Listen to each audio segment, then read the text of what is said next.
అందరికీ పూర్ణాలు ఎలా చేసుకోవాలో చూద్దామా. ముందుగా ఒక కప్ మినపగుళ్ళు, ఒక కప్ బియ్యాన్ని వేసేసుకొని 5-6 గంటల పాటు నానబెట్టేసుకోవాలి.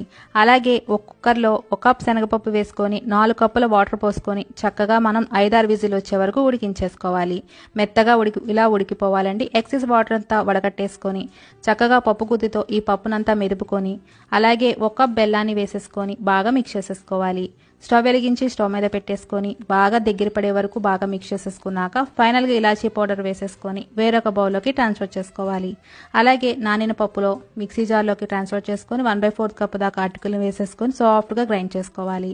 అలాగే పూర్ణాలంతా ఆరిపోయాక చక్కగా బౌల్స్ చేసేసుకొని మనం పిండిలో సాల్ట్ కలిపేసుకొని పూర్ణం ఒక్కొక్కటి చుట్టూతా ఇలా మిక్స్ చేసేసుకుంటూ చక్కగా మనం ఆయిల్లోకి స్లోగా వదులుకుంటే చక్కగా మనకి మంచి గోల్డ్ కలర్ వచ్చేదాకా ఫ్రై చేసుకుంటే పూర్ణాలు రెడీ అయిపోతున్నాయి.